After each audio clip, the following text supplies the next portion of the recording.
हरे कृष्णा कृष्णा कृष्णा हरे हरे, हरे राम राम राम हरे हरे। हरे कृष्णा। आप सभी भक्तों का हार्दिक स्वागत है आज की श्रीमद् भागवतम की इस कक्षा में। स्वागतम सुस्वागतम। और हम चर्चा कर रहे हैं श्रीमद् भागवतम चतुर्थ स्कंद अध्याय 15 के ऊपर, जिसका नाम है राजा पृथु की उत्पत्ति और राज्याभिषेक। तो जल्दी से हम रिकैप करते हैं, कल हमने क्या पढ़ा था। कल हम पढ़ रहे थे कि राजा वेण को श्राप देकर ब्राह्मणों ने मार दिया और उसके बाद में उनके शरीर से मंथन किया गया, तो उसकी जांग से एक निषाद निकला, जिसको बाद में उसको उसको सारे पाप उसके पिता के लग गए। उसने अपने पिता के सारे पाप जो हैं अपने ऊपर लिए, तो वो पापी हो गया और वो चला गया। तब उन्होंने उनकी बाहों का मंथन किया, तो दाई भुजा से महाराज पृथु निकले और बाई भुजा से उनकी पत्नी निकली। तो इन दोनों का जब प्राकट्य हुआ, पृथु महाराज और माता अर्ची का, तो इन दोनों का जो जोड़ा निकला, इनको फिर बाद में पृथु महाराज को राजा बनाने की बात हुई और फिर उनका राज्याभिषेक हुआ। बड़े ठाट बाट से उनको स्नान किया गया, उनका अभिषेक हुआ। तो अलग अलग देवता आकर उनको अलग अलग गिफ्ट्स देने लगे। किसी ने उनको कुछ दिया, किसी ने चामर दिया, किसी ने मुकुट दिया, किसी ने सिंहासन, किसी ने रथ दिया। अलग अलग देवताओं ने इस प्रकार बहुत सारे उनको उपहार दिए। और उसके बाद में महाराजा पृथु जब उन सब से परम संतुष्ट हुए, तो उन्होंने इस प्रकार बोला। और ये भी कल हमने चर्चा किया कि महाराज पृथु साक्षात भगवान नारायण के ही अंश विस्तार थे। तो महाराज पृथु ने क्या कहा, तो ये हम पढ़ेंगे। तो आइए इसी श्रृंखला में हम पढ़ते श्रीमद् भागवतम चतुर्थ स्कंद अध्याय 15 और श्लोक संख्या 22 से हम प्रारंभ करेंगे। राजा पृथु ने कहा, हे भद्रसूत, मागध तथा अन्य प्रार्थनारत भक्तों, आपने मुझ में जिन गुणों का बखान किया है वे तो अभी मुझ में प्रकट नहीं हुए, तो फिर आप मेरे इन गुणों की क्यों प्रशंसा कर रहे हैं? मैं नहीं चाहता कि मेरे विषय में कहे गए शब्द वृथा जाएं, अतः अच्छा हो यदि इन्हें किसी दूसरे को अर्पित करें। तो देखो, इसको कहते हैं विनम्रता। वास्तव में जो विनम्रता है ये एक दैवी गुण है। जैसे कई प्रकार के दैवी गुणों की चर्चा हमने की थी, भक्तों के अंदर विनम्रता होनी चाहिए। यहाँ पे हमें थोड़ा सा कोई कुछ बोल देता है, आप तो बड़ा अच्छा गाते हैं, आप तो बड़ा अच्छा प्रवचन करते हैं, आप तो बड़े सुंदर दिखते हैं, आप तो बहुत भक्ति करते हैं, आपको देख के हमें बड़ा अच्छा लगता है। बस उसने कहना है और हमने तुरंत मान लेना। हम तो इतने फूल जाते हैं, ऊपर से तो हम भी यही बोलते हैं नहीं नहीं नहीं नहीं, लेकिन अंदर से हाँ हाँ हाँ हाँ, तो हमारी ये हालत हो जाती है। लेकिन देखो, पृथु महाराज कह रहे हैं आप सब जो बातें कर रहे हैं ये तो मेरे अंदर गुण है ही नहीं, और इसको अंदर से मान भी रहे हैं बात को, केवल ऊपर ऊपर से नहीं बोल रहे हैं। तो भक्तों को चाहिए कि अगर कोई हमारी प्रशंसा करे, विशेष रूप से कोई हमारी भक्ति के कारण हमारी प्रशंसा करे, तो हमें कभी भी उसको स्वीकार नहीं करना चाहिए कि हाँ मेरे अंदर ये गुण विकसित हो गए। क्योंकि वास्तव में जिसके अंदर ये गुण विकसित होते हैं उसको तो पता ही नहीं चलता। तो अगर मुझे पता चल रहा है कि मेरे अंदर गुण आ रहे हैं, इसका मतलब मेरे अंदर गुण आ ही नहीं रहे हैं, मैं झूठे ही प्रशंसा का आनंद ले रहा हूँ। और ये जो जड़ेर प्रतिष्ठा शु करे रविष्ठा, हमारे नरोत्तम दास ठाकुर आचार्य कहते हैं ये जो जड़ेर प्रतिष्ठा है ये शुकर की विष्ठा है। क्षमा कीजिए, ये भक्ति सिद्धांत प्रभुपाद कहते हैं कि जो प्रतिष्ठा के चक्कर में रहता है, लाभ प्रतिष्ठा, मेरे को मान सम्मान मिल जाए, ये तो सुअर के मल को अपने सिर पे धारण करने के समान है। जैसे कोई व्यक्ति सिर के ऊपर मल लेकर चल रहा हो तो कितनी घृणा आती है उससे। इमेजिन कीजिए कोई व्यक्ति अपने सिर पे, किसी के सिर पे कई बार बीट कर देते ना कौवे, तो उसको पता नहीं चलता, तो उसके सिर पे बीट है तो कितनी घृणा आती है, छी छी छी, है ना। ऐसे ही जो अहंकारी व्यक्ति होता है उसको देख के घृणा आती है। अहंकारी व्यक्ति कहीं भी जाता है तो उसके चेहरे को देखने मात्र से इतना गुस्सा आता है, ऐसा मन करता है बस इसको पीट दो, कहीं इसको भगा दो यहाँ से, है ना, ऐसा आता है ना। तो अहंकार लेकर जब हम चलते हैं तो ऐसा होता है। और विनम्रता जो है ये वैष्णवों का गहना है, वैष्णवों का डेकोरेशन है, हमारा अलंकार तो विनम्रता है। जैसे कोई स्त्री जितने ज्यादा गहने पहनती है वो उतनी सुंदर लगती है, एक वैष्णव या वैष्णवी जब विनम्रता को स्वीकार करते हैं तो वो बहुत सुंदर लगते हैं। और जो भक्त जितने विनम्र होते हैं वो इतने ही अच्छे लगते हैं, वो और सुंदर सुंदर लगते हैं। मन करता है उनको देखते रहे, उनसे बात करते रहे, उनकी विनम्रता के कारण। तो ये विनम्रता जो है ये दैवी गुण है जो महाराज पृथु दिखा रहे हैं। आगे कह रहे हैं, भद्र गायको, कालांतर में वे गुण जिनका तुम लोगों ने वर्णन किया है जब वास्तव में प्रकट हो जाएं तब मेरी स्तुति करना। तो आप सब जो मेरी स्तुति कर रहे हो, आप कृपया करके तब करना जब आपको ये दिखाई दे, अभी तो प्रकट हुए नहीं है। जो भद्र लोग भगवान की प्रार्थना करते हैं वे ऐसे गुणों को किसी ऐसे मनुष्य में थोपा नहीं करते जिसमें सचमुच वे न पाए जाते हों। तो देखो, खाली ये नहीं कि हाँ धन्यवाद आपने किया, मेरे अंदर तो कुछ नहीं है, मैं तो ऐसा हूँ वैसा हूँ। बिल्कुल मान रहे हैं इस बात को हृदय से। कह रहे कि अगर आप लोग वास्तव में चाहते हो कि आपकी भक्ति बनी रहे तो आपको चाहिए कि जबरदस्ती किसी पे ये थोपो मत। अगर मेरे अंदर गुण नहीं है तो आप मुझ पे थोपो मत इन गुणों को। तो अब आप लोग भक्त लोग सोचेंगे यार ये तो बहुत अच्छी बात है प्रभु जी, अब हम ऐसा करेंगे जिसके अंदर हमें गुण नहीं दिखेगा उसको कुछ बोलेंगे ही नहीं। भक्तों की हमेशा प्रशंसा करनी चाहिए। हमें चाहिए, एक तो होती है ना फॉल्स ग्लोरिफिकेशन। जैसे कोई व्यक्ति अगर किसी सरकारी दफ्तर में होता है या कोई स्कूल में होता है तो प्रिंसिपल की या अपने बॉस की झूठी झूठी तारीफें करनी पड़ती हैं। या कोई व्यक्ति शादीशुदा होता है तो उसको अपनी पत्नी की झूठी झूठी तारीफें करनी पड़ती हैं। तो ये सब इसलिए किया जाता है ताकि वो खुश हो जाएं, वो हमसे खुश रहें और बदले में हमें भी खुश रखें। लेकिन ये जो झूठी तारीफें करने का सिस्टम है ये सही नहीं है, क्योंकि वहां पे हम इसको चाटुकारिता कहते हैं। चाटुकारी करना ये दैवी गुण नहीं होता, और भक्तों के समाज में भी ये होना चाहिए। हम झूठी झूठी तारीफें ना करें। अगर हमें किसी भक्त की प्रशंसा करनी है तो उसमें पहले गुणों को देखना पड़ेगा। जनरली ऐसा होता है गुण तो दिखते ही नहीं। एक भक्त को हमने कहा प्रभु जी आप ना उन भक्त के अंदर 20 गुण लिख कर हमें बताइए। तो उस बेचारे को 3 दिन लग गए उस भक्त के अंदर 20 गुण निकालने में, उसको कोई गुण दिखता ही नहीं। और अभी उसको पूछो कि जरा उसके आप एक आधे कोई अवगुण बताओ तो 1 दिन में पूरी कॉपी भर के ले आएंगे। हमारी ये हालत है कि हमको अवगुण बहुत ज़्यादा दिखते हैं। तो पहले गुणों को देखना है, फिर सही सही ग्लोरिफिकेशन करनी चाहिए भक्तों की भी कि आपके अंदर ये गुण है ये गुण है। क्योंकि उसको भी समझ में आ जाता है ये ऐसी झूठ झूठ मार रहा है, झूठी झूठी तारीफें कर रहा है। जब कोई गुण है ही नहीं तो क्यों बोलता है ना। तो इस बात को पृथु महाराज कह रहे हैं कि आप लोग फॉल्स ग्लोरिफिकेशन मत कीजिए। भला ऐसे महान गुणों को धारण करने में सक्षम बुद्धिमान पुरुष किसी तरह अपने अनुयायियों को ऐसे गुणों की प्रशंसा करने देगा जो वास्तव में उसमें ना हो। तो ऐसा हो सकता है क्या? किसी मनुष्य की यह कहकर प्रशंसा करना कि यदि वह शिक्षित हो तो महान विद्वान या महापुरुष हो जाता है, ठगने के अतिरिक्त और क्या है। तो देखो इतना इतना अच्छा बता रहे हैं यहाँ पे पृथु महाराज। हम लोग जो बहुत ज़्यादा तारीफ सुन के हमारे दिमाग खराब हो जाते हैं और फिर हमारा पतन हो जाता है ना, हमारे लिए बहुत इंपॉर्टेंट है श्लोक। ये है चौथे स्कंद का 15वें अध्याय का 24वां श्लोक। यहाँ पे बताया how to deal with glorification. जब कोई हमारी बहुत प्रशंसा करे तारीफ करे तो यही समझना कि अगर मेरे अंदर ये गुण नहीं है और मेरी तारीफें हो रही हैं इस गुण के लिए। मान लो कोई हमें कहे आप में तो बड़ा वैराग्य है, और हमें तुरंत याद आए, हमें याद करना चाहिए कि इतना वैराग्य हम कितनी आसक्ति रखते हैं। हमारे कपड़े को कोई पहन ले, हमारे फ़ोन को कोई छू ले, हमारे घर में कोई बिना पूछे घुस जाए, कोई हमारी पर्सनल चीज़ यूज़ कर ले, कोई हमारा खाना ही खा ले, तो हमें कितना गुस्सा करके कैसे उस पर झपकते हैं। जैसे कोई नागिन सपेरे के ऊपर लपकती है ऐसे गुस्सा करते हैं उसके ऊपर। तो ये तो झूठी झूठी बातें कर रहा है। कोई कहे कि आप तो बहुत सुंदर गाते हैं, तो याद करना चाहिए हमारे गायन से कितने लोगों का दिमाग खराब हुआ है। कभी तो लोग बोलते होंगे भाई बस करो यार, क्यों रो रहे हो, रहने दो, बोलते थे ना। या कोई कहे आपका प्रवचन बहुत अच्छा है, तो क्या प्रवचन देते हैं हम। हमारी बातें सुन के कितने लोगों का दिमाग खराब हुआ है, कितने लोगों को गुस्सा आ जाता है हमारी वाणी से। हम ऐसी बात कोई बोल देते हैं कि जीवन भर के लिए हमें पछताना पड़ता है। कोई कहे आप में तो कोई वेग ही नहीं है, काम क्रोध सबसे इन सब से तो आप ऊपर उठ चुके हो। तो तुरंत हमें याद करना चाहिए इन सब चीज़ों को, है ना। कृष्ण की लीलाएं तो याद आए ना आए, पर अपनी लीला जरूर याद रखनी चाहिए। क्या क्या लीलाएं, क्या क्या गुल खिलाए हैं हमने। कई कहे आप तो बड़े ब्रह्मचारी हैं, आप में तो बड़ी शक्ति है। तो याद करना चाहिए कैसे कैसे गंदे काम करके हम आए हैं। तो उनको याद करके हमें यही सोचना चाहिए कि जब मेरे अंदर ये गुण है ही नहीं और ये सामने वाला व्यक्ति उन गुणों को मुझ पे थोप रहा है, तो एक्चुअली में ये मुझे ठग रहा है।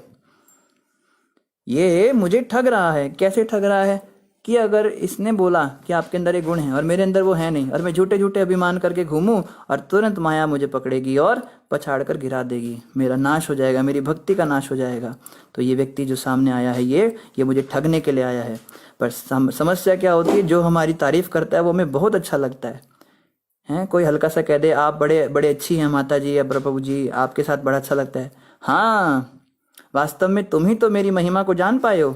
इस समस्त सृष्टि के अंदर ऐसा कौन होगा जो मेरी इस महिमा से अनजान हो। लेकिन देखो ना लोगों कितने मूर्ख हैं ये लोग, माया के वश में पूरी तरह से फंसे हुए हैं। एक तुम ही हो जिसने मेरी महिमा को जाना है, और मेरी और ज़्यादा मेरी प्रशंसा करो ताकि तुम्हारा जन्म मृत्यु का चक्कर छूटे। लोग तो ये सोचते हैं कि देखो यही व्यक्ति सबसे अच्छा है, और जो बुराई करता है वो बड़ा बुरा लगता है। निंदक को हम अपने पास भी नहीं आते देखना चाहते।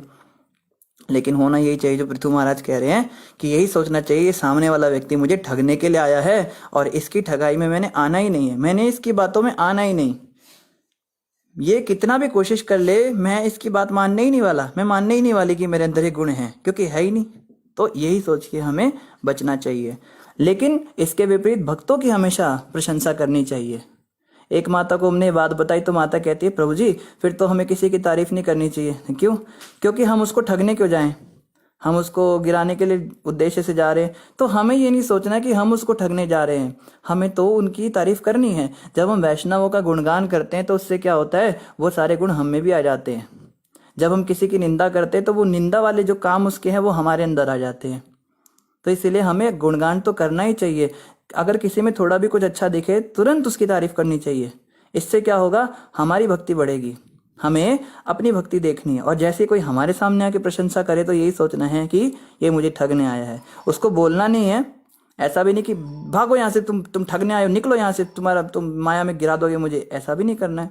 अब कोई प्रभावित हुआ है, भक्ति से प्रभावित हुआ है, तो उसके सामने कुछ नहीं बोलना, उसको बस हाथ जोड़ने और बोलना है ये सब मेरे गुरु की और भगवान की कृपा है, बाकी आप ये कह रहे हो मुझे तो नहीं लगता मेरे अंदर ये है।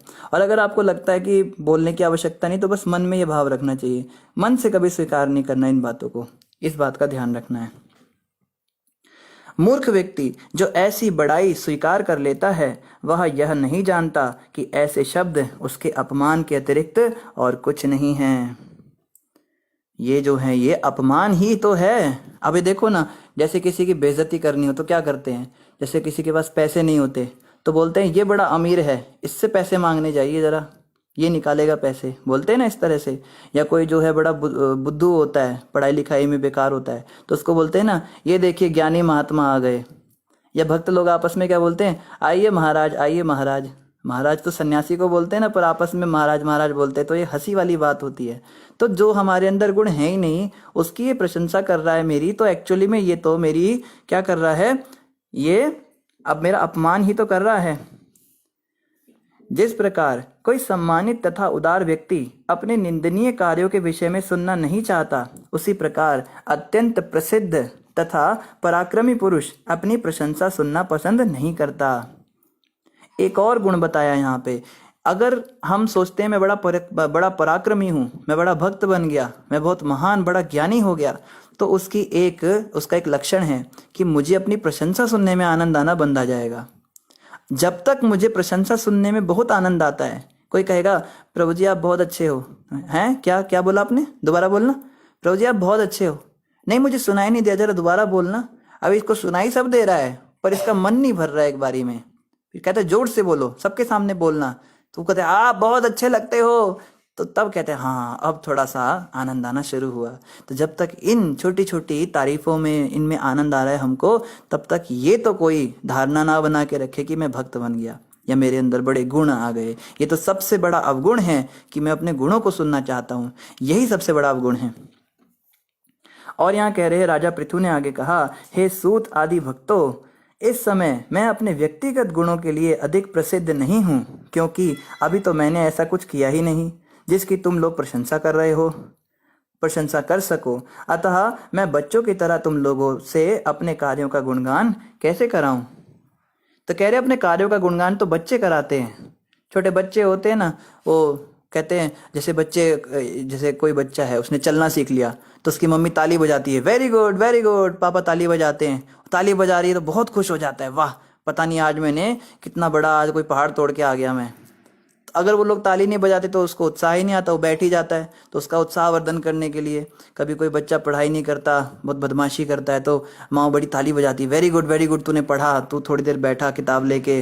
तो बच्चे होते हैं जो छोटी छोटी बातों पे तालियां बजवाते हैं, और ये अगर बीमारी हमारे अंदर लग चुकी है कि जब तक हमारे गले में माला नहीं डाली जाएगी, हमारी तारीफें नहीं होंगी, हमारा ग्रैंड वेलकम नहीं होगा, रेड कारपेट नहीं बिछेगा हमारे लिए, और खूब सारे न्यूज़ रिपोर्टर आके हमारी लाइव इंटरव्यू नहीं लेंगे, तब तक हम लेक्चर करने नहीं जाएंगे, हम प्रवचन देने नहीं जाएंगे, हम प्रचार करने नहीं जाएंगे। हमको प्रचार में भी वही चीज़ें पसंद है जिसमें मान प्रतिष्ठा होती है। कोई कहे माता जी पुस्तक वितरण करने जाना है, चलेंगे जरा? कहाँ माता जी, धूप हो रही है, किताब। गीता वितरण तो कोई करना ही नहीं चाहता, क्योंकि गीता वितरण में सबसे ज़्यादा गालियाँ सुननी पड़ती हैं। इतनी अब क्या बताएं। पुस्तक वितरण ना प्रभुपाद जी इसलिए भी पसंद करते थे, पुस्तक वितरण करने वाले व्यक्ति के अंदर स्वाभाविक विनम्रता आ जाएगी। लोग ऐसी ऐसी बातें बोलेंगे आपको, हमारे पास बहुत किताबें, हमें नहीं चाहिए। जैसे हम बेचने के लिए जा रहे हैं, हमारे घर में खाने के लाले पड़े हुए, वो इस तरह से हमें ट्रीट करेंगे। कहेंगे तुम धर्म का नाम पे धंधा कर रहे हो, तुमने इतना बड़ा माथे पे तिलक लगा रखा है। हमने तो सब सुना हुआ है ना, हमें सब पता है क्या क्या बोलते हैं वो लोग। तुम लोग जो है, तुम आशाराम और राम रहीम, तुम ऐसे लोग हो, आश्रम के अंदर क्या होता है हमें सब पता है। इन पैसों को तुम कहाँ ले जाओगे, हमें बताओ, तुम तो विदेशों में पैसे ले जाते हो। और पैसे कितने, 20 रुपए मांगते हैं उससे, छोटी पुस्तक के। उस पे भी कहता है 15 रुपए की दो, नहीं 10 की लगा लीजिए ना, नहीं 5 की लगा लीजिए ना। जैसे हम बैंगन और करेला बेच रहे हो, उसको 20 की लगा लो, 30 की लगा लो। हम कहते हैं भाई मार्जिन थोड़ा ना ले रहे, इतने की पुस्तक है। तो लोग जो है ना इतना ज़्यादा परेशान करते हैं, पर बहुत अच्छा है। पुस्तक वितरण करने वालों को बड़ा अच्छा अनुभव होता है कि उनके अंदर विनम्रता आ जाती है। तो भक्तों को चाहिए पुस्तक वितरण जरूर करना चाहिए, गीता वितरण पे जाना चाहिए। तो यहाँ पे बता रहे हैं पृथु महाराज की, मैं आपकी बातों में नहीं आने वाला। और इसी के साथ हमारा 15वां अध्याय समाप्त हुआ। अभी हम अध्याय 16 पढ़ेंगे, जिसका नाम है बंदी जनों द्वारा राजा पृथु की स्तुति। मैत्रेय उवाच, महर्षि मैत्रेय ने आगे कहा, जब राजा पृथु इस प्रकार विनम्रता से बोले तो उनकी अमृत तुल्य वाणी से गायक अत्यधिक प्रसन्न हुए। तब वे पुनः ऋषियों द्वारा दिए गए आदेशों के अनुसार राजा की भूरी भूरी प्रशंसा करने लगे। तो देखो, अगर प्रशंसा चाहिए ना तो विनम्रता को अपना लीजिए। जो व्यक्ति स्वयं ही स्वयं का गुणगान करता है या करवाता है, वो व्यक्ति हंसी का ही पात्र बनता है। मुंह पे तो सामने तो सब लोग आपकी तारीफ कर देंगे, पर पीठ पीछे जाके बोलेंगे देखो कैसा भुक्खड़ है वो तारीफ का, उसको बस प्रशंसा सुनने की बड़ा शौक है। जैसे महाराज जी एक भजन भी गाते हैं, किया अभिमान तो मान नहीं पाएगा, होगा प्यारे वही जो श्री राम जी को भाएगा। विधि का विधान जान, हानि लाभ सही ये, जाहे विधि राखे राम, ताहे विधि रहिए। सीताराम सीताराम सीताराम कहिए, जाहे विधि राखे राम, ताहे विधि रहिए। जिंदगी की डोर सौंप हाथ दीनानाथ के, कोई नहीं प्यारे कृष्ण तेरे साथ में। तो इस प्रकार से ये भजन महाराज जी गाते हैं कि यह अभिमान तो मान नहीं पाएगा। जो व्यक्ति अभिमान करता है उसको कभी भी मान नहीं मिलता। जो विनम्र होता है उसकी प्रशंसा होती है, उसकी जय जयकार होती है। प्रभुपाद जी ने इतने सारे मंदिर बना दिए, 108 मंदिर विश्व में बना दिए, 10,000 शिष्य बना दिए, 4 नियमों का स्थापना कर दी, वन उद्यान बनाए, उद्योग क्षेत्र बनाए, गौ रक्षा के लिए गुरुकुल बनाए, गौशालाएं बनाई, दुनिया भर का प्रचार किया, इतनी सारी पुस्तकें लिख डाली, भागवतम लिख दी, चैतन्य चरितामृत लिख दी, और इतना प्रचार किया, इतने सारे मिशनरीज को उन्होंने सेटिस्फाई किया, भारत में इतना प्रचार कर दिया। सब कर कराकर जब प्रभुपाद जी बैठे तो उनको आके एक व्यक्ति ने बोला, उनके एक शिष्य ने बोला कि प्रभुपाद जी आपने कितना बड़ा काम कर दिया, हम तो आश्चर्य कर रहे हैं कि आपने ऐसा कैसे कर दिया, इतना कुछ आप महज 11 सालों में कैसे कर पाए, वो भी 70 साल की बूढ़ी अवस्था में, वो भी परदेश में, जहाँ आपको कुछ पता ही नहीं यहाँ पे कैसे तौर तरीके होते हैं, ये आपने कैसे कर दिया। तब प्रभुपाद जी कहते हैं ये सब मैंने थोड़ा ना किया है, ये सब तो मेरे गुरु महाराज कर रहे हैं। देखो ये होती है विनम्रता संतों की। गुरु महाराज एक बड़ी अच्छी बात बताते हैं। एक बार प्रभुपाद जी साउथ इंडिया में लेक्चर कर रहे थे, तो वहाँ पे एक व्यक्ति खड़ा होकर प्रश्न करता है कि स्वामी जी आप कहते हो श्री चैतन्य महाप्रभु पूरे विश्व भर में प्रचार करेंगे, और उन्होंने ऐसी भविष्यवाणी की है कि वो पूरे विश्व में प्रचार करेंगे, लेकिन चैतन्य महाप्रभु ने पूरे विश्व में प्रचार नहीं किया, विश्व में प्रचार तो आपने किया है। उसके कहने का मतलब था आप महाप्रभु से भी बड़े हो गए। तो प्रभुपाद जी कहते हैं देखो कितना सुंदर जवाब। प्रभुपाद जी कहते हैं एक्चुअली सारा प्रचार तो महाप्रभु ही कर रहे हैं, लेकिन उन्होंने मुझे निमित्त बना दिया और सारा क्रेडिट मुझे दे दिया। भगवान इतने महान हैं कि वो श्रेय भी नहीं लेना चाहते। जैसे महाभारत का सारा युद्ध तो भगवान कृष्ण ने ही लड़ा था। बर्बरीक ने देखा था ना, सब कुछ बाद में बताया था सबको, जिनको खाटू श्याम के नाम से पूछते हैं। तो उन्होंने कहा सब तो कृष्ण का ही सुदर्शन चक्र चल रहा था हर जगह, लेकिन क्रेडिट सारा अर्जुन को दे दिया भगवान ने। भगवान ऐसे होते हैं। और एक हम हैं, करते भी कुछ नहीं और क्रेडिट भी सारा हमको चाहिए। तो ये जो है, ये बीमारी से हमको आगे निकलना है।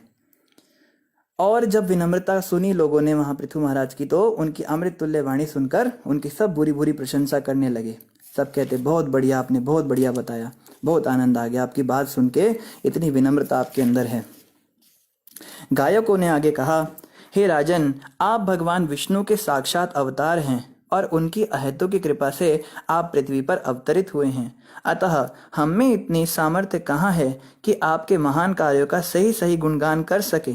यद्यपि आप राजा वेण के शरीर से प्रकट हुए हैं, तो भी ब्रह्मा तथा अन्य देवताओं के समान बड़े बड़े वाचक तथा वक्ता भी आपके महिमामय कार्यों का सही सही वर्णन नहीं कर सकते।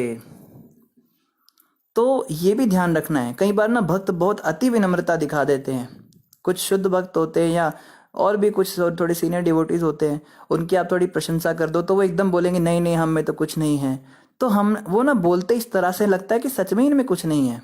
जैसे भक्त बोलेंगे हमने तो बड़े गंदे काम किए, हम तो बिल्कुल भक्ति नहीं करते, हम तो बस प्रपंच करते हैं, हम तो बस खाली दिखावा करते हैं। तो वो बोलते इस तरह से लगता है सच में कह रहे हैं, कई बार डाउट हो जाता है। तो ऐसे में ध्यान रखना चाहिए कि उनकी प्रशंसा में बंद नहीं कर देनी। वो तो कहेंगे इस तरह, वो तो महान है, लेकिन हमें ध्यान रखना है कि वो जो बातें बोल रही है तो उनकी विनम्रता होती है, इस कारण ये बोलते हैं। कई लोग जो हैं वो कंफ्यूज हो जाते हैं, वो सोचते हैं सच में लगता है ऐसे ही हैं ये, वो उनके पास ही जाना छोड़ देते हैं। तो ऐसा नहीं करना है, ध्यान रखना है। गायकों ने कहा कि आपने तो विनम्रता दिखा दी, लेकिन हम आपकी बात पे थोड़ा ना विश्वास करेंगे, आपके गुणगान हम करते रहेंगे। तो देखो क्या गुणगान किया कि आपके कार्यकलापों का सही सही वर्णन कर पाना तो ब्रह्मा जी और शिव जी के लिए भी संभव नहीं है, तो हम कैसे उसका वर्णन करें। यद्यपि हम आपका ठीक से गुणगान कर सकने में असमर्थ हैं, तो भी हमें आपके कार्यों की महिमा के गायन में दिव्य स्वाद प्राप्त हो रहा है। हम प्राधिकार प्राप्त मुनियों तथा पंडितों से मिले आदेशों के अनुसार ही आपकी महिमा का वर्णन करेंगे। फिर भी हम जो कुछ कह रहे हैं वह अपर्याप्त तथा नगण्य है। हे राजन, जो कि आप भगवान के साक्षात अवतार हैं, अतः आपके समस्त कर्म उदार तथा सदैव प्रशंसनीय हैं। तो यहाँ पे बता रहे हैं कि जब किसी की स्तुति करनी हो तो उसका क्या प्रोसीजर होता है। हमें जैसे किसी गुरुजन की, अपने गुरुजन की कभी स्तुति करने का मौका मिले, किसी वैष्णव की स्तुति करने का मौका मिले, तो हमें इस बात का ध्यान रखना चाहिए कि उनकी स्तुति हम नहीं कर सकते, क्योंकि उनके जो गुण हैं वो दिव्य हैं और हम अभी दिव्य स्तर पे हैं नहीं। लेकिन भौतिक धरातल पे होते हुए भी, अब जैसे क्या होता है, एक व्यक्ति को बोला गया, वो नया नया आया था मंदिर में, तो पूछा आप भी ग्लोरिफिकेशन करोगे, महाराज जी की व्यास पूजा हो रही थी। तो वो बेचारा अब नया नया था, उसको पता तो था नहीं ग्लोरिफिकेशन कैसे करते हैं, कैसे प्रशंसा करते हैं गुरु की। तो वो कहता है गुरु जी बड़े अच्छे लगते हैं, ये देखने में बड़े अच्छे लगते हैं, इनके कपड़े एकदम प्रेस होते हैं और इनके जो खड़ा हुआ है वो बड़ी स्टाइल वाली होती है, इनका डंडा बड़ा सुंदर है। वो इस तरह की बातें करने लगा। तो हम जो है फिजिकल अपीयरेंस और इन चीज़ों पे पड़ जाते हैं, हमें पता ही नहीं होता कि स्तुति करनी किस चीज़ की है। तो इस बात का हमेशा ध्यान रखना है कि उनके गुणों की चर्चा जो है वो करने में तो हम भी असमर्थ हैं, लेकिन हमको अगर कभी मौका मिले तो हमें ये अपनी शुद्धि के लिए करना चाहिए। अवश्य हमको उनकी महिमा का गान करना चाहिए, भगवान की महिमा का गान करना चाहिए। इसीलिए कहते प्रचार करो। कई लोग कहते हैं ना प्रभु जी हम तो ऑफिस में रहते हैं, हमारे ऑफिस में तो बड़ा नास्तिकता का माहौल है, हमारे स्कूल में तो सब खाने पीने वाले लोग हैं, हमारी तो फैमिली पार्टी, सब घर में घर बार लोग सब ऐसे ही हैं। तो उनको अगर हम भगवान के बारे में बताएंगे भी तो वो इंटरेस्ट नहीं लेंगे, वो लोग कभी सुनेंगे ही नहीं। अरे भैया, उनको भक्त बनाने के लिए नहीं तो सही, आप अपनी शुद्धि के लिए भगवान की महिमा का प्रचार करिए ना। देखो, जब हम कृष्ण की महिमा किसी को सुनाते हैं तो इससे हमारी शुद्धि होगी, हमें इस बात का ध्यान रखना है। अब देखिए, हम यहाँ पे प्रवचन कर रहे हैं भागवत का, ठीक है, तो कई बार हमारे दिमाग में आ जाता है आज तो 2 ही लोग हैं, आज तो 3 ही लोग हैं, आज प्रवचन रहने देते हैं। तो हमें उन संत की बात याद आ जाती है जिन्होंने एक बार कहा था कि चाहे एक भी व्यक्ति सुनने वाला हो तो भी हमें ये सोच के कथा करनी है कि हमारी शुद्धि होगी, हमें किसी को प्रचार करने के लिए, किसी को भक्त बनाने के लिए या ख्याति प्राप्त करने के लिए थोड़े ना प्रवचन करना है। प्रवचन करने का सही मूड क्या होता है, कथा करने का सही मूड क्या होता है कि इससे हमारी शुद्धि होगी, बस। कोई आए चाहे ना आए। और भक्ति सिद्धांत प्रभुपाद तो कहते थे अगर मंदिर में कोई ना हो तो दीवारों को प्रवचन करो। और ऐसा हुआ हमारे साथ। उधमपुर में शाम के समय गीता क्लास होती थी और लोगों का एक ट्रेंड होता था कि संध्या आरती में तो सब होते थे, संध्या आरती में 100-150 बंदे होते थे, खूब हाय हुल्ला होता है, नाचते गाते। आरती है उसमें मृदंग तुम्बे बज रहे होते, करताले बज रही होती हैं, झांझ मजीरे बज रहे होते हैं, खूब नाचते हैं। जैसे ही कथा करने के लिए हम बैठते थे, हम सोचते थे आज तो बड़ा मजा आएगा, बड़े लोग हैं, सबको बढ़िया से कथा सुनाएंगे। और जैसे ही करताल बजा के जय राधा माधव गाते थे आंख बंद करके हम, जय राधा माधव कुंज बिहारी, राधा माधव खत्म होती, जैसी आंख खोली तो बस सामने खाली प्रभुपाद जी होते थे, गरुण जी होते थे और हनुमान जी होते थे हमारे आगे। सब के सब गायब, कोई भी नहीं होता था। तो हमें बात याद आती थी कि हमारे परदादा गुरु ने कहा है दीवारों को प्रवचन दो। तो एक्चुअली हमने दीवारों को प्रवचन दिया है। वहाँ पे 1 घंटा माइक लगा के हम पूरा, जैसे आपके सामने व्याख्या कर रहे, पूरी व्याख्या करते थे। और प्रभुपाद जी ने कहा है कि जब हम भगवान की महिमा गान करते तो वहां पे सारे देवी देवता प्रकट हो जाते हैं। हमें दिखते नहीं पर अदृश्य रूप से, क्योंकि हरि कथा और हरि चर्चा सुनने के लिए देवी देवता भी ललायत रहते हैं। और जहाँ पे भी राम कथा होती है वहां पे कोई और आए ना आए, हनुमान जी जरूर आते हैं सुनने के लिए। वो किसी भी रूप में आ सकते हैं। तो अदृश्य देवी देवताओं और संतों के, ऋषि मुनियों का ध्यान करके अगर हम दीवारों को भी प्रवचन दें तो भी हमें देना चाहिए। तो हम कैसे सोच सकते हैं कि हम किसी शादी में, किसी पार्टी में या अपने किसी स्कूल में या कॉलेज में हम भगवान की महिमा का गान ना करें, क्योंकि उससे कोई फर्क नहीं पड़ने वाला किसी को। अरे कोई भक्त बने या ना बने, लेकिन हमको जो है कृपा जरूर मिलेगी, हमें उन सारे देवी देवताओं का आशीर्वाद जरूर मिलेगा जो बहुत तृप्त होकर जाएंगे हरि कथा सुनकर। तो इसलिए हमें अपनी वाणी की शुद्धि के लिए ये कथा करनी चाहिए, भगवान की महिमा गानी चाहिए और भक्तों की भी महिमा गानी चाहिए। आगे कह रहे हैं, यह राजा महाराज पृथु धार्मिक नियमों के पालन करने वालों में सर्वश्रेष्ठ हैं, अतः वह प्रत्येक व्यक्ति को धर्म में प्रवृत्त करेगा और धर्म के उन सिद्धांतों की रक्षा करेगा। अधर्मियों तथा नास्तिकों के लिए वह महान दंडदाता भी होगा। तो अब स्तुति शुरू हो गई उनकी। ये राजा अकेले अपने ही शरीर में यथा समय समस्त जीवात्माओं का पालन करने तथा विभिन्न प्रकार के कार्यों को संपन्न करने के लिए विभिन्न देवताओं के रूप में प्रकट होकर उनको प्रसन्न रखने में समर्थ होंगे। इस प्रकार वे प्रजा को वैदिक यज्ञ करने के लिए प्रेरित करके स्वर्गलोक का पालन करेंगे। यथा समय वे उचित वर्षा द्वारा इस पृथ्वी लोक का भी पालन करेंगे।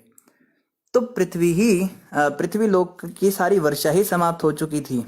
पृथ्वी लोक पर पानी ही बरसना बंद हो गया था, क्योंकि राजा वेण जो था इतना नास्तिक था, उसने सारे यज्ञ ही बंद करवा दिए। अब सब यज्ञ ही बंद करवा दिए, सब सारे सत्कर्म ही बंद करा दिए, तो देवता तो नाराज होने ही थे। तो पृथ्वी के ऊपर उस समय बताते कोई अनाज नहीं उगता था, सारे खनिज पदार्थ उसने अपने अंदर समेट लिए थे। इंद्र बारिश नहीं करते थे, वरुण देव हवा नहीं देते थे, जल नहीं देते थे, वायुदेव हवा नहीं देते थे, सब जो है दुखी थे। लेकिन यहाँ पे ये बता रहे हैं गायन करने वाले की पृथु महाराज जो हैं दोबारा से यज्ञ शुरू करवाएंगे और सारे देवता दोबारा से तृप्त होंगे और फिर से वर्षा आएगी।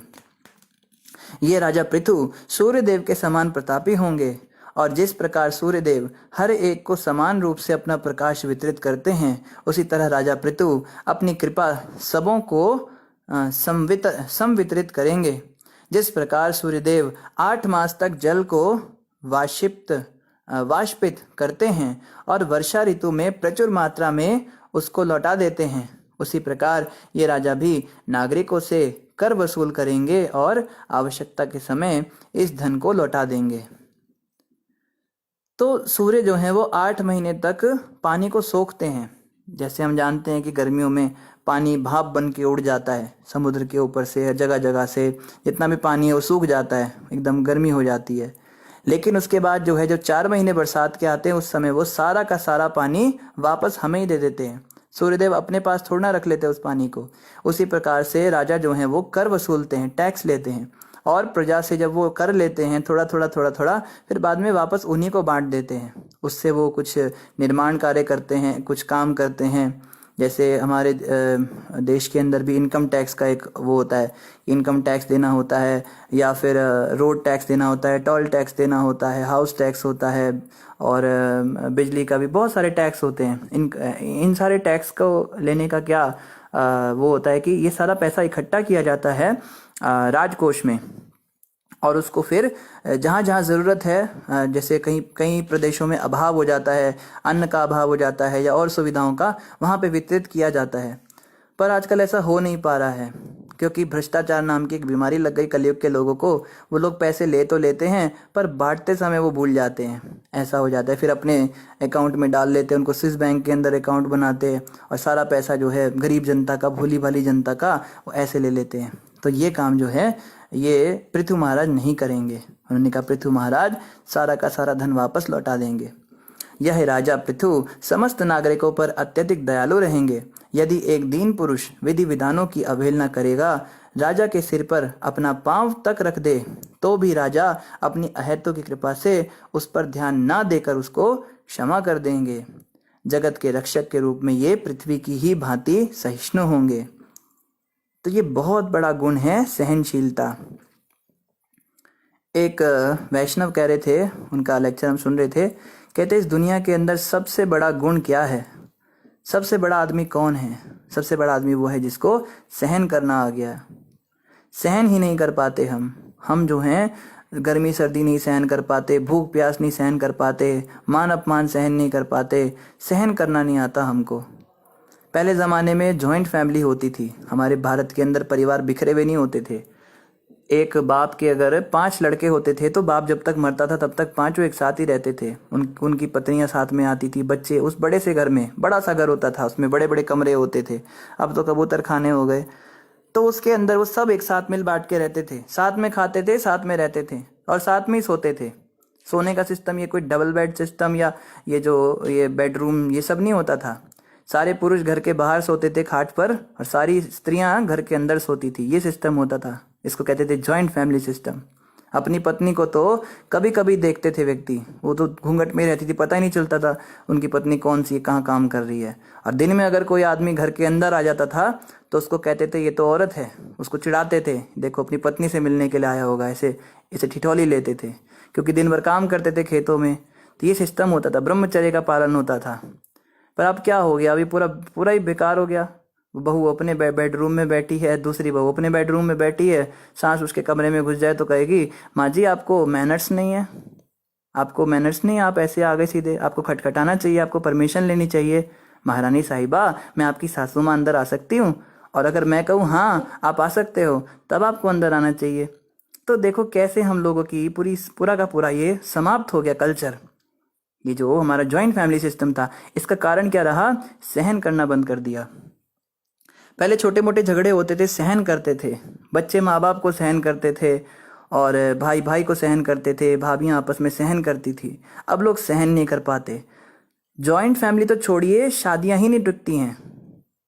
80% शादियां तो 5 साल की अवधि के अंदर अंदर टूट जाती हैं। पति पत्नी को सहन नहीं कर पाता, पत्नी पति को सहन नहीं कर पाती, इतना भी सहन नहीं होता लोगों से। ये जो है ऐसा चाहती है, मैं वैसा चाहता हूँ। तो सहन करना ही तो मेन है। और पृथु महाराज को यहाँ बताया जा रहा है कि आपके अंदर इस सहनशीलता वाली बड़ा अच्छा गुण होगा। कोई प्रजा का व्यक्ति आपके सिर पर पैर तक रख देगा तो भी आप सहन करेंगे, उसको क्षमा कर देंगे। तो ये सहनशीलता जो है ये बहुत आवश्यक गुण है भक्तों के लिए, विशेष रूप से भक्तों में तो होना ही होना चाहिए।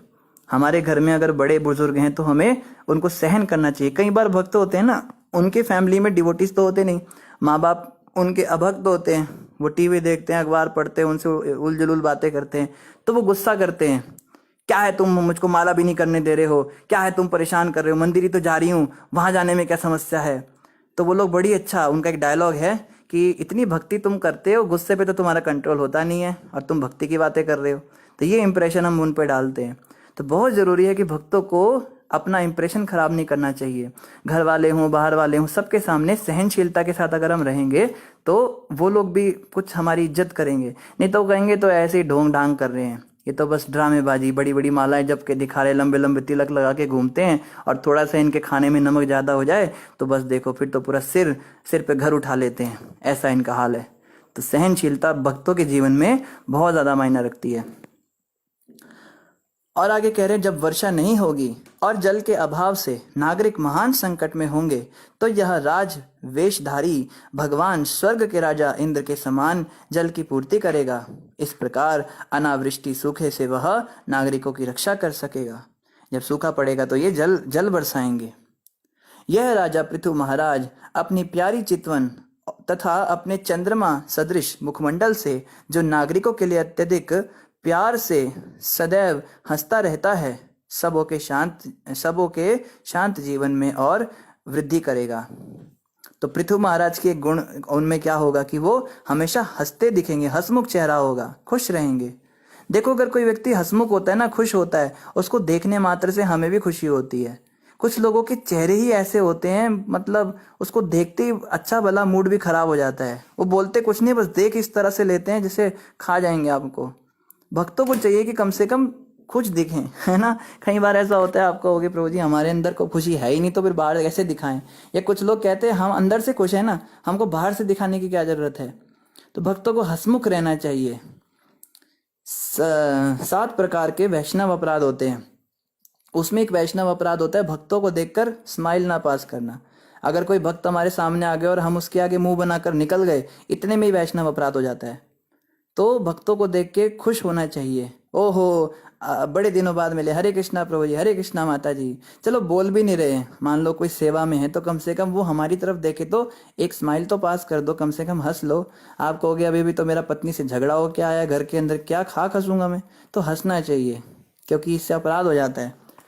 और क्या कह रहे हैं, गायकों ने आगे कहा, राजा द्वारा अपनाई गई नीतियों को कोई भी नहीं समझ सकेगा, उसके कार्य भी गुप्त रहेंगे और कोई यह ना जान सकेगा कि वह प्रत्येक कार्य को किस प्रकार सफल बनाएंगे।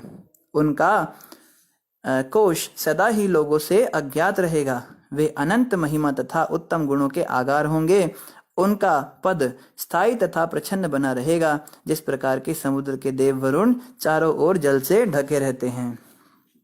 राजा पृथु का जन्म राजा वेण के मृत शरीर से उसी प्रकार हुआ है जिस प्रकार अरणि से अग्नि उत्पन्न होती है। तो अरणि जो होती है उसमें से अग्नि उत्पन्न होती है। अतः राजा पृथु सदैव अग्नि के समान रहेंगे और उनके शत्रु उनके पास तक नहीं पहुंच पाएंगे। निसंदेह वे अपने शत्रुओं के लिए दुस्सह होंगे। वे उनके पास रहकर भी उनके पास नहीं पहुंच पाएंगे, मानो वे दूर रहने के लिए बने हों। कोई भी राजा पृथु को हरा नहीं सकेगा। तो इतना राजा पृथु का प्रताप होगा।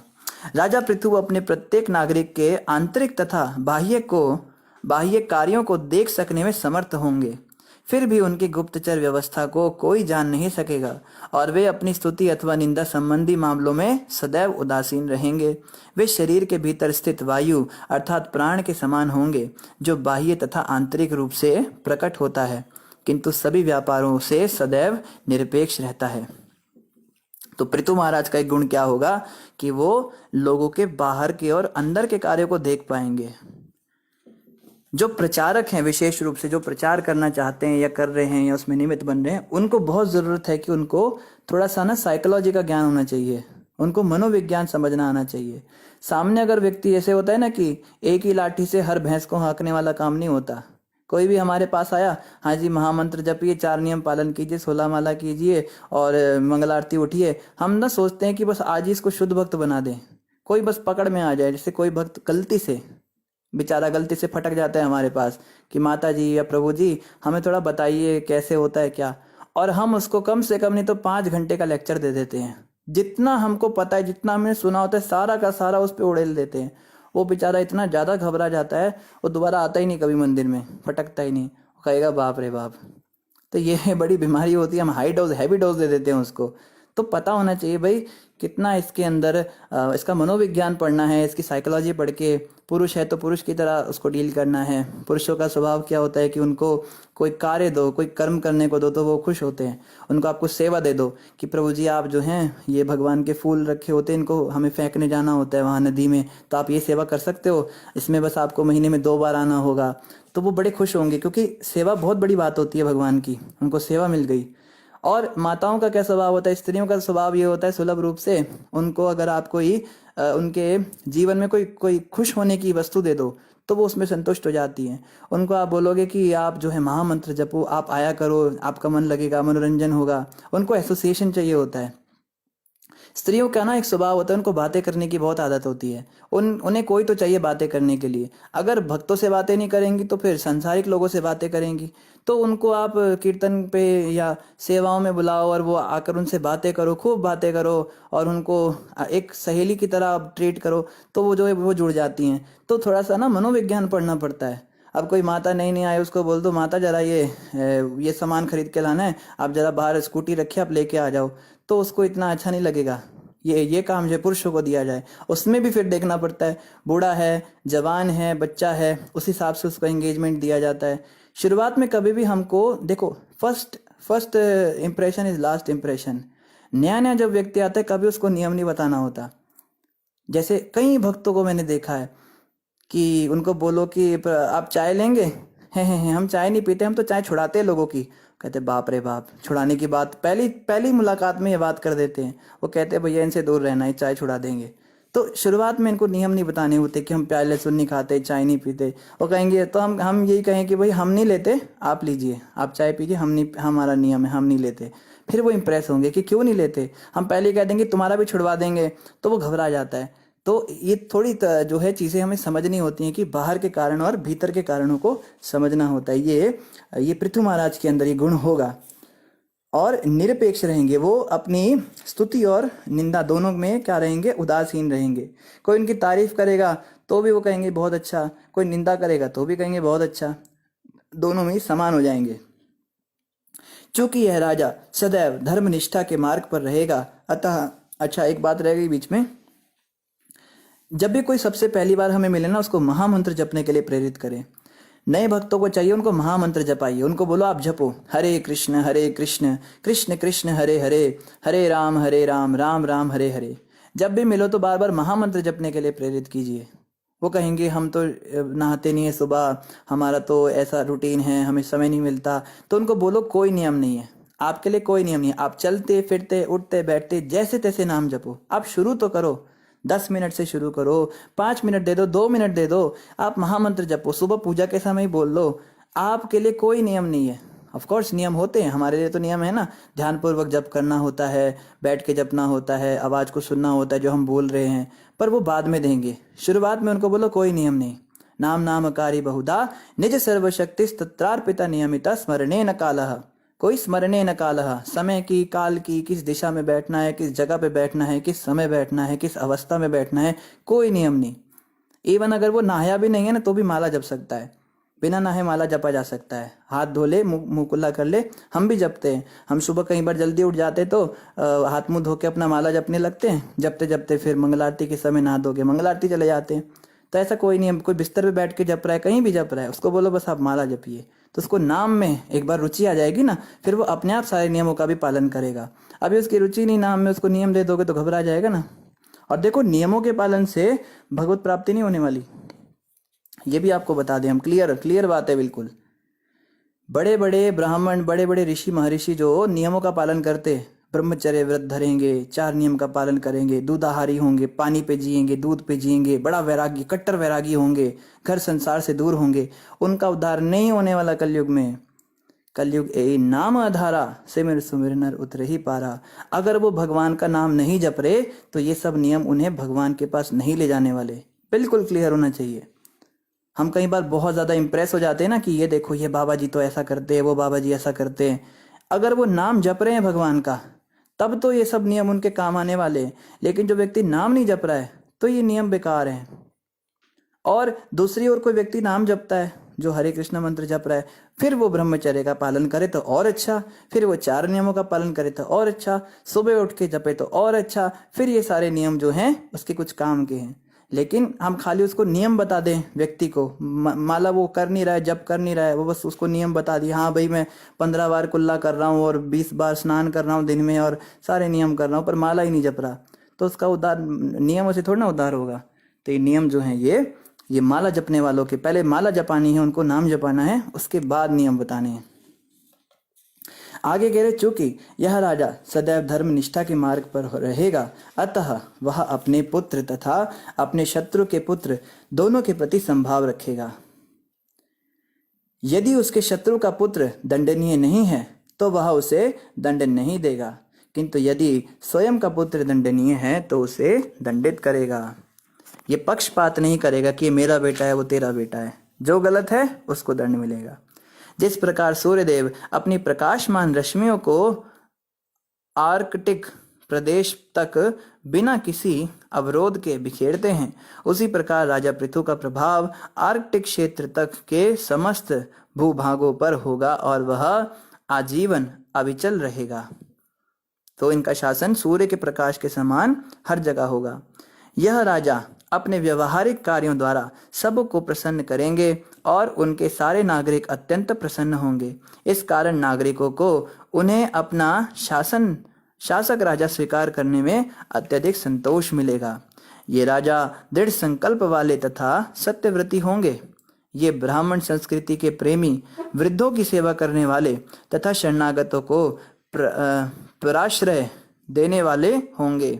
ये सबों का सम्मान करेंगे और दीन दुखियों तथा अबोधों पर सदैव कृपालु रहेंगे। तो अगर हम चर्चा करने जाएं तो बहुत समय लग जाएगा। ये सारे गुणों के अंदर हमारे अंदर ये सब गुण होने चाहिए, तो हम आगे बढ़ेंगे।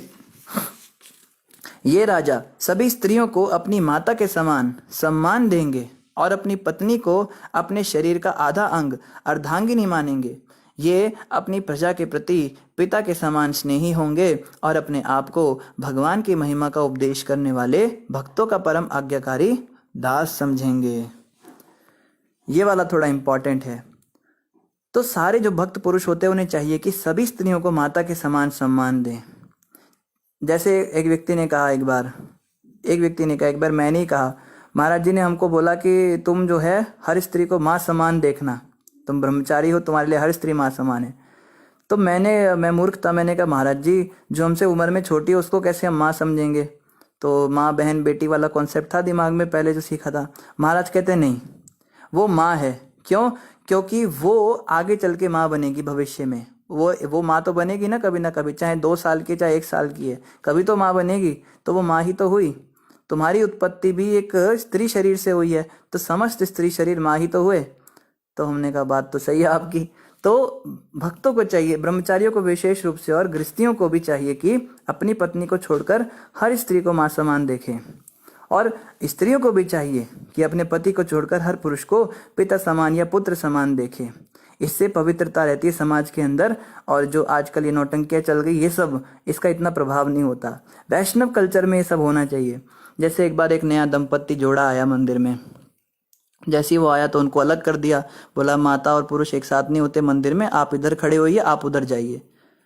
तो वो कहते हैं ये क्या है, आते ही हमको आपने अलग कर दिया। इस मंदिर के अंदर हम सोच रहे थे हम साथ रहने के लिए कुछ सीखेंगे कुछ आपसे, पर आपने तो आते ही अलग कर दिया।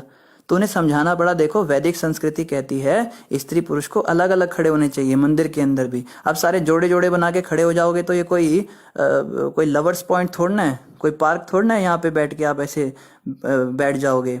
ये मंदिर है, यहाँ पे कुछ विशेष नियमों का पालन करना चाहिए। तो भारत के अंदर फिर भी ये समझाना आसान है लोगों को, वो थोड़ा समझते हैं क्योंकि थोड़ा बहुत माहौल है यहाँ पे। लेकिन बाहर के देशों में तो बिल्कुल गंद खाना बना हुआ है। उन लोगों को ये तक बताना पड़ता है कि दूसरे की पत्नी के साथ नाचना नहीं होता। वो लोग जब कीर्तन में नाचने आते हैं विदेशी, तो उनको वो लोग आपस में वही सब करने लगते हैं जो वैसे करते हैं। तो उनको सिखाना पड़ता है, भैया यहाँ पे ये बॉल डांस रूम नहीं है, पुरुषों को अलग और माताओं को अलग जो है नृत्य करना चाहिए। वो पति पत्नी सब डांस करने लगते हैं। तो ये जो है ये सभ्यता है, हमारी संस्कृति है कि पुरुषों को अलग रहना चाहिए और स्त्रियों को अलग। और जब पब्लिक प्लेस में होते हैं, हम बाहर होते हैं, तो ये जो हाथ में हाथ डाल के घूमने का सिस्टम आजकल चल गया, पति पत्नी हाथ पकड़ के चल रहे हैं, ये सब अच्छा नहीं होता। क्योंकि शास्त्र कहते हैं मर्यादा का पालन करना चाहिए। तो जब हम पब्लिक में होते हैं बाहर, या विशेष रूप से जब हम वैष्णव वेशभूषा में हैं, जब हमने धोती और साड़ी लगा रखी है, तो हमें बहुत ध्यान रखना होता है। ये नहीं होता वृंदावन में हम जाते कहीं देखते हैं, भारत के लोगों को ज़्यादा अंग्रेजों जैसी हरकतें करने का शौक होता है। वो प्रभु जी धोती में, वो माता साड़ी पहने हुए, लंबा लंबा तिलक लगाया और हाथ पकड़ के चल रहे हैं। मंदिर की परिक्रमा लगा रहे हैं, ऐसा लग रहा है अभी शादी के साथ फेरे ले रहे हैं। तो ये ठीक नहीं है। बाहों में बाहें डालना, कंधे पे हाथ रख के चलना, तो थोड़े से सामाजिक मर्यादा का हमें ध्यान रखना चाहिए, क्योंकि समाज में बच्चे भी होते, बूढ़े भी होते, साधु संत भी होते हैं, तो उनके सामने कुछ मर्यादा होनी चाहिए। तो इसको कहते हैं पराई स्त्री को, और पराई स्त्री को तो बिल्कुल माँ के समान देखना चाहिए। ये तो अपनी स्त्री के लिए बताया। जैसे पहले जमाने में जब स्त्री पुरुष कहीं जाते थे ना, तो स्त्री पुरुष के पीछे पीछे चलती थी, पत्नी अपने पति के पीछे चलती थी, एक कदम पीछे उससे, साथ में भी नहीं चलते थे, उन्हें उसमें भी शर्म आती थी, कैसे हम जाएं। हमें याद है हमारे गांव में एक बार जब हम नए नए गए थे, तो वहाँ पे हमारे पिताजी ने गाड़ी खरीदी। तो जब गाड़ी खरीदी तो हमारी माँ उनके साथ आगे नहीं बैठी, उसको उसमें भी शर्म आ रही थी, क्योंकि गांव का ऐसा रिवाज है, वो साथ में बैठती है तो अजीब सा लगता है, तो वो पीछे बैठी थी गाड़ी में और हम आगे बैठे थे। तो ये हमारा कल्चर था, इसको हम भूल रहे हैं, धीरे धीरे हमें इसे रिवाइव करना है। अब गांव के अंदर भी बुरी हालत हो गई, क्या बताएं क्या क्या होता है। तो ये जो है ये हमको ध्यान रखना चाहिए। और आगे कह रहे हैं कि भगवान की महिमा के उपदेश करने वाले भक्तों का परम आज्ञाकारी दास समझेंगे। जो भगवान की महिमा सुनाने वाले भक्त होते हैं ना, हमें उनका दास बन के रहना चाहिए, हमेशा सेवक भाव में। जब हम किसी को प्रभु जी बोलते हैं ना, तो प्रभु जी हमें लगता है प्रभु जी शब्द जो है ये बड़ा बड़ा चीपली ले लेते हैं। प्रभु का मतलब होता है स्वामी। आप हमारे स्वामी हैं और मैं आपका सेवक हूँ। जैसे हमारी दीक्षा हो जाती तो हमारे नाम के आगे दास लग जाता है, रुद्रदास, कृष्णदास, रामदास, विश्वदास, है ना, ऐसे दास लग जाते हैं। तो इसका मतलब मैं दास हूँ और सामने वाले को प्रभु जी बोलना पड़ता है, आप मेरे प्रभु हैं। पर हम क्या करते हैं, प्रभु जी आपको जान से मार दूंगा, प्रभु जी आप बड़े बदतमीज हो, बोल रहे हैं प्रभु जी और उसकी निंदा कर रहे हैं। अरे जब वो स्वामी है, तुम दास हो, तो तुम उसको कैसे ऐसा कह सकते हो। या एक माता जी बोलने का कल्चर है हमारे को, प्रभुपाद जी ने दिया, हर स्त्री को माता जी बोलते हैं। तो हमें लगता है माता जी एक शब्द है बस, संबोधन का इसका कोई भाव नहीं होता। वो दो लड़के आपस में बात करेंगे, वो माता है ना, वो रेड सूट वाली माता जी, वो बड़ी सुंदर है, मैं उससे शादी करना चाहता हूँ। कहीं तो जाके बोल देते हैं, माता जी मैं आपसे शादी करना चाहता हूँ। अब तू माँ कह रहा है उसको, तो उससे माँ से शादी करेगा कैसे। देखो बुद्धि भ्रमित होती है लोगों की। तो ये माता और प्रभु कहने का जो सिस्टम है, इसकी हमें थोड़ी मर्यादा भी समझनी चाहिए, हम क्यों बोलते हैं। यह राजा समस्त जीवधारी प्राणियों को अपने ही समान प्रिय मानेगा और अपने मित्रों के आनंद को सदैव बढ़ाने वाला होगा। यह मुक्त पुरुषों से घनिष्ठ रूप से संबंधित रहेगा और समस्त अपवित्र व्यक्तियों को कठोर दंड देने वाला होगा। इसकी फ्रेंडशिप जो होगी भक्तों में होगी, डिवोटी सर्कल में ही एसोसिएशन करेगा ये। यह राजा तीनों लोकों का स्वामी है और सीधे भगवान ने इसे शक्ति प्रदान की है। यह अपरिवर्तनीय है और परमेश्वर का शक्त्यावेश अवतार है। मुक्त आत्मा तथा परम विद्वान होने के कारण ये समस्त भौतिक विविधताओं को अर्थहीन मानता है, क्योंकि इनका मूलाधार अविद्या है। तो ये क्या होगा, ये राजा जो हैं पृथु महाराज, क्योंकि ये केवल साधुओं का संग करेंगे, जो भक्ति में बड़े चढ़े, जो आध्यात्मिकता में रुचि लेने वाले हैं, उन लोगों के साथ ही अपना उठना बैठना रखेंगे, उन्हीं से मित्रता करेंगे, इसलिए समस्त सांसारिक वस्तुओं को तुच्छ समझ पाएंगे। हम लोगों की सबसे बड़ी समस्या क्या है ना, हम लोग भक्ति भी करते हैं और अपने पुराने काम भी नहीं छोड़ते। हम सोचते राम भी मिल जाए और दाम भी मिल जाए। हमारे जो फैमिली, फ्रेंड्स, रिलेटिव्स, पुराने उल्टे सीधे रिश्तेदार, उनको भी हम खुश रखें और भक्ति में भी आगे बढ़ें, हम भजन में भी आगे बढ़ें। पर ऐसा होता नहीं है। हम एक कदम आगे चलते हैं भक्ति में और 2 कदम पीछे हो जाते हैं, क्योंकि पीछे वाले में खींच लेते हैं। अरे इतना पागल नहीं होना होता। मैंने सुना आजकल तुम रोज मंगल आरती जाने लगी हो। अरे रोज मंगल आरती तो वो तो सन्यासियों के लिए होता है, प्रभुपाद जी ने थोड़ा ना कहा है। अरे तुम मत जाया करो, ठंड लग जाएगी, ये हो जाएगा। मैं भी नहीं जाती हूँ, तुम भी मत जाया करो। मैं भी बेड़ा गर्क करूंगी, तुम भी बेड़ा गर्क करो। ऐसी ऐसी स्त्रियों के साथ में हमारी फ्रेंडशिप होगी तो क्या हमारी भक्ति बढ़ेगी। तो ये हमें पीछे खींच देते हैं, 1 स्टेप आगे और 2 स्टेप पीछे। नेट रिजल्ट 1 स्टेप पीछे ही रहता है हमारा। दिन प्रतिदिन भक्ति में और पीछे ही चले जाते हैं हम लोग। तो बहुत ध्यान रखना है कि जैसे जैसे हम भक्तों का संग करते हैं, वैसे वैसे हमें अभक्तों का संग त्यागना भी है। ये रिश्तेदार, घर बार और जो बाहर के जो ये होते कस्टमर्स होते हैं, चाहे ऑफिस में एम्प्लॉयज़ होते हैं, कोलीग्स होते हैं, फ्रेंड्स होते हैं, इनके साथ बस काम की बात करनी है। जितनी बात करने से मैं मरूंगा नहीं, जितनी बात करने से मुझे कोई समस्या नहीं होगी, बस उतनी बात करनी है। फिर फालतू की गपशप, चैट और वीडियो कॉल और दुनिया भर की बातें, हाँ उसका भी चेहरा दिखाओ, मामी का चेहरा दिखाओ और फूफे का चेहरा दिखाओ, ये सब जो है ये कहते हैं ना कि जब हम भक्तों के बीच में रहते तो बिल्कुल भक्तों की तरह रहते हैं। Proper etiquettes. Hare Krishna, please accept my humble obeisances, all glories to Shrila Prabhupada, thank you very much, at your lotus feet, ऐसे ऐसे शब्दों का प्रयोग करेंगे। और जब उनको देखा अरे ये तो वही प्रभु जी है, किसी शादी में देखो तो शराब की बोतल सिर पे रख के नाच रहा होगा डीजे पर, उसको बोलो प्रभु जी मंदिर में तो आप please accept my humble obeisances और वो सब बोलते थे। ओ प्रभु जी, जैसा देश वैसा भेष। तो ये जो दोहरे चेहरे वाले लोग होते हैं ना, ये ऐसे ही हो जाते हैं। जो कहते हैं ना कि जैसे जैसी जगह पे होते वैसे ही बन जाते हैं। गंगा गए तो गंगा दास, जमुना गए तो जमुना दास। ये हमको नहीं बनना है।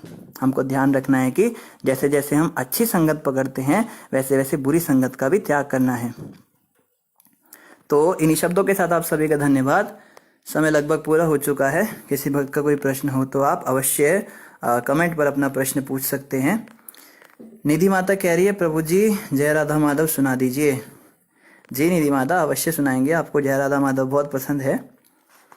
जय राधा माधव कुंज बिहारी, गोपी जना वल्लभा गिरिवर धारी, यशोदानंदन ब्रज जन रंजन, जमुना तीरा वनचारी।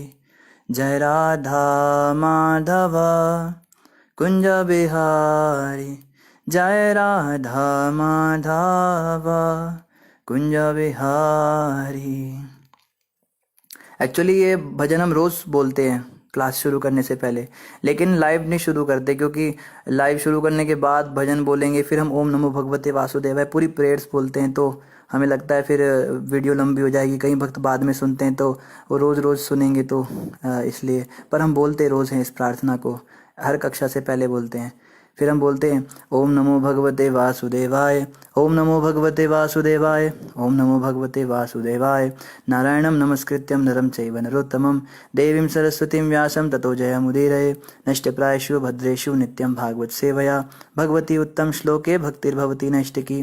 कृष्णाय वासुदेवाय देवकी नंदनाय च नंदगोपकुमाराय गोविंदाय नमो नमः। जय श्री कृष्ण चैतन्य प्रभु नित्यानंदा, श्री अद्वैत गदाधर शिवासादि गौर भक्तवृंदा, गुरुवे गौरचंद्राय राधिकाय तदालये, कृष्णाय कृष्ण भक्ताय तद्भक्ताय नमो नमः। मुखं करोति वाचालं पंगुं लंघयते गिरिं, यत्कृपातमहं वन्दे श्रीगुरुं दीनतारिणं, परमानंद माधवं श्री चैतन्येश्वरम्। तो यहाँ तक हम रोज़ बोलते हैं। इसके बाद में हम लाइव शुरू करते हैं और फिर बोलते हैं हरे कृष्णा कृष्णा कृष्णा हरे हरे, हरे राम राम राम हरे हरे। कई भक्त कहते हैं आपका ये जो हरे कृष्णा बोलने का स्टाइल है ना, हमको याद ही हो गया है आपका वीडियो ऑन करते ये शुरू होता है, तो बोलते हैं हम पीछे से हैं, मगर माता समय भी कम होता है और वीडियो शुरुआत में लंबी ना हो, इसलिए भी हम यहीं से शुरू करते हैं। धन्यवाद आपका। अजीत वर्मा जी कह रहे हरे कृष्णा प्रभु जी, धन्यवाद प्रणाम प्रभु जी। 4 नियम पालन कौन कौन से करने चाहिए भक्ति में आगे बढ़ने के लिए? अजीत प्रभु, 4 नियम जो प्रभुपाद जी ने बताए हैं वो इस प्रकार हैं। पहला नियम, मांस, मछली, अंडा, प्याज, लहसुन का सेवन नहीं करना, यानी अभक्ष्य भक्षण नहीं करना। दूसरा नियम, शराब, बीड़ी, सिगरेट, गांजा, गुटखा, अफीम, चरस या चाय कॉफ़ी भी नहीं पीना, यानी हमें नशा नहीं करना चाहिए। तीसरा, अवैध स्त्री पुरुष संग नहीं करना, यानी ब्रह्मचर्य का पालन करना या अपनी स्त्री अपने पुरुष के साथ मर्यादा में संबंध रखना। और चौथा नियम, जुआ, सट्टा, लॉटरी, शेयर मार्केटिंग ये नहीं करना। सदैव सच बोलना और शास्त्रों में मानना, मन घड़ंत बातें नहीं करना। तो ये 4 नियम जो हैं इनका पालन अगर हम करेंगे तो हमारी भक्ति में और आगे वृद्धि होगी। पर ये 4 नियम बाद में आते हैं। सबसे ज़रूरी महामंत्र का जप है। अगर हम महामंत्र ही नहीं जप रहे तो फिर 4 नियम से भी क्या होगा। इसलिए विशेष रूप से आवश्यक है कि इस महामंत्र का हम जाप जो है रोज़ करें। कम से कम 16 माला करनी चाहिए, तो शुरुआत 2 माला 4 माला से हम कर सकते हैं। हरे कृष्ण कृष्ण कृष्ण हरे हरे, हरे राम राम राम हरे हरे। इस महामंत्र का हमको जाप भी साथ में करना चाहिए। प्रशांत प्रभु कह रहे नाइस प्रभु जी, अच्छा प्रवचन है। धन्यवाद प्रशांत प्रभु, आप रोज़ आया कीजिए। और आप सही हैं, आपके घर में सब ठीक है। और अशोक प्रभु कह रहे कृष्ण नाम जपने से स्माइल खुद ही होंठों पे आ जाती है। अशोक प्रभु, आपको तो हम जानते हैं, आप हमेशा ही प्रसन्न चित्त मुद्रा में ही दिखते हैं। विशेष रूप से आप जब भी भक्तों को देखते हो तो आपकी स्माइल और ज़्यादा बढ़ जाती है, ऐसा हमने देखा है। हिमानी माता कहती है प्रभु जी 99% ऑफ आवर भक्ति depends on the qualitative chanting. बिल्कुल सही बात बताई हिमानी माता आपने। प्रभुपाद जी कहा करते थे कि 99% हमारी भक्ति में जो हमारी आध्यात्मिक प्रगति है वो जब से ही आती है। बाकी सब जो हम करते हैं ना, ठाकुर सेवा कर रहे हैं, पूजा पाठ कर रहे हैं, हम दिया जला रहे हैं, नियम पालन कर रहे हैं, सब कुछ कर रहे हैं, ये सब 1% में आता है। तो 1% में तो बड़ी मेहनत करते हैं, लेकिन जो 99% फल देने वाली चीज़ है चैंटिंग, उसी में हम जो है इधर उधर देखने लगते हैं और ठीक से नहीं करते। आपका मेरा भी यही हाल है, हम सब के साथ ऐसा हो जाता है। शुभ शंकर प्रभु कह रहे हरि बोल, सुंदर प्रसंग। धन्यवाद प्रभु जी, बड़ा सुंदर प्रसंग है, हमें भी बड़ा अच्छा लगता है भागवतम जब से शुरू किया है। और हिमानी माता आगे कह रही है success in spiritual life also. बिल्कुल माता, आध्यात्मिक प्रगति हमें अवश्य मिलेगी अगर हम जप अपना सुधारेंगे, जप अच्छे से करेंगे। विकास प्रभु कह रहे महामंत्र सुना दीजिए प्रभु जी। महामंत्र भी सुना देते प्रभु जी आपको। हरे कृष्णा कृष्णा कृष्णा हरे हरे, हरे रामा राम राम हरे हरे। निधि माता कह रही है प्रभु जी प्लीज़ आप रोज़ सुना दिया करें। ठीक है निधि माता, शुरू में ही तो, अंत में हम जरूर जय राधा माधव सुना दिया करेंगे आपको, पर आपको डेली बोलना पड़ेगा, हम भूल जाएंगे। और इसी के साथ आप सभी का धन्यवाद। और कोई प्रश्न नहीं है तो आप सभी से प्रार्थना, आप इसी प्रकार से आते रहिए और हमारे लिए प्रार्थना अवश्य करते रहिए। भगवान से अपनी प्रार्थना में हमेशा हमें रखिएगा कि हम भक्ति में ऐसी उन्नति करते रहे, प्रोग्रेस करते रहें और आपके चरणों में ये भागवत कथा सुनाने की जो हमारी सेवा है हम ऐसी अर्पित करते रहें। इन्हीं शब्दों के साथ सभी का धन्यवाद। बोलो ग्रंथराज श्रीमद् भागवतम महापुराण की जय, जगत गुरु शिला प्रभुपाद की जय, श्री गुरु महाराज की जय, गौर भक्त वृंद की जय। हरे कृष्णा। संगीता माता थैंक यू बोल रही है। धन्यवाद माता जी, आप पधारे, आप डेली समय पर आए इसी तरह से। हरे कृष्णा। हरे कृष्णा।